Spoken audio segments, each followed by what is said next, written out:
Delhi NCR, Noida समेत पश्चिमी UP के जिलों में पिछले 3 दशकों से आतंक का पर्याय रहे सुंदर भाटी एक ऐसा नाम रहा जिसने दिल्ली, हरियाणा और यूपी पुलिस के लिए बहुत बड़ी परेशानी बना रहा और अब जमानत पर बाहर आ गया है।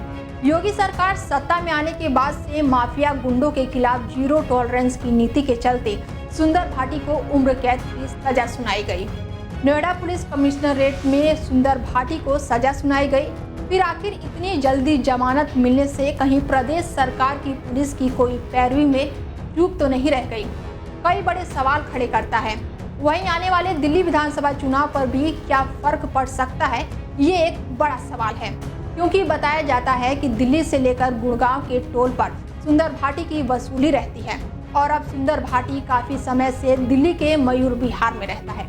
पश्चिमी उत्तर प्रदेश में सुंदर भाटी एक ऐसा नाम बन चुका है कि सामने व्यापारी हो या कोई भी हो, पैरों तले जमीन निकल जाती है। सुंदर भाटी का 3 राज्यों में सबसे बड़ा नाम अब सामने आता है। जो उससे पहले जो बदमाश थे, या तो कोई एनकाउंटर में मारे गए या फरार हो चुके हैं या दुबक चुके हैं, छुप चुके हैं, लेकिन सुंदर भाटी को 2014 में नोएडा पुलिस ने गिरफ्तार किया था। गिरफ्तार करने के बाद उसको जेल भेजा गया। उसको उम्र कैद की सज़ा सुनाई गई थी, लेकिन अभी कुछ वक्त पहले सुंदर भाटी को रिहा कर दिया गया है। इससे एक सवाल खड़ा होता है कि इसमें पुलिस की पैरवी में कोई चूक हुई है, या फिर ऐसे कैसे उम्र कैद की सज़ा होने के बाद सुंदर भाटी को जेल से रिहा कर दिया जाता है। तो आइए जानते हैं कि किस तरीके से सुंदर भाटी अपराध की दुनिया में एक बड़ा नाम बना। हमारे संवाददाता अरबाज खान की देखिए ये खास रिपोर्ट। अपराध की दुनिया का इस वक्त सबसे बड़ा नाम कुख्यात बदमाश सुंदर भाटी है। सुंदर भाटी ग्रेटर नोएडा के घंगोला गांव का रहने वाला है। उसकी 1990 में एक दोस्ती हुई, जिस शख्स से दोस्ती हुई उसका नाम था नरेश भाटी। नरेश भाटी एक पढ़े लिखे परिवार का बेटा था, लेकिन किसी ज़मीन के विवाद में उनके परिवार को मार दिया गया। तो नरेश भाटी अपने उनका बदला लेने के लिए इस क्राइम की दुनिया में उतर गया और उसने सुंदर भाटी के साथ हाथ मिलाया। सुंदर भाटी और नरेश भाटी ने 1990 में एक गैंग ज्वाइन कर ली।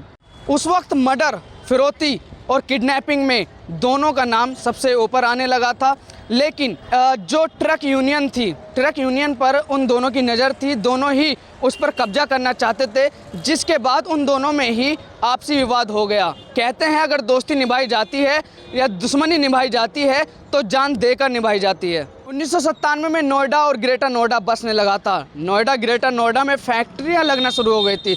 सबसे ज़्यादा व्यापार उस वक्त लोहे का किया जा रहा था, जिस पर दोनों की निगाह टिकी हुई थी। इसी बीच दोनों ने आमने सामने अध्यक्ष का चुनाव भी लड़ा और दोनों हार गए थे। उसी वक्त कुछ वक्त बाद नरेश भाटी की हत्या कर दी जाती है।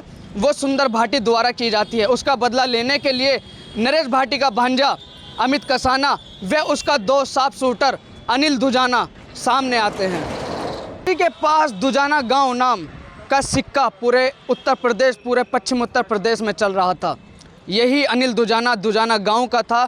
अगर वहां पर हल्की सी लड़ाई हो जाती थी तो कहते थे हम लोग दुजाना के हैं।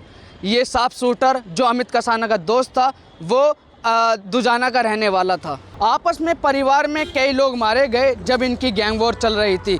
कभी उस तरफ से परिवार से लोग मरते, कभी इस परिवार से लोग मरते, लेकिन सुंदर भाटी चुप रहने का नाम नहीं ले रहा था। और इस वक्त सबसे बड़ा सवाल पैदा होता है कि दिल्ली में विधानसभा चुनाव होने जा रहे हैं और जो कि सुंदर भाटी कुख्यात बदमाश है, दिल्ली के मयूर विहार में रह रहा है। आपको बता दें, दिल्ली पे जो विधानसभा चुनाव है, ये सवाल होता है कि क्या विधानसभा चुनाव जो होने वाले हैं उस पर क्या प्रभाव पड़ने वाला है, क्योंकि ऐसा आरोप लगते आए हैं कि जो सुंदर भाटी कुख्यात बदमाश है, अपराध का एक बड़ा नाम है, जो दिल्ली से सटे हरियाणा में टोल पड़ते हैं वहाँ पर उसके गुर्गे, ये आरोप लगता है कि उसके गुर्गे वहाँ पर आज भी अवैध उगाई करते हैं।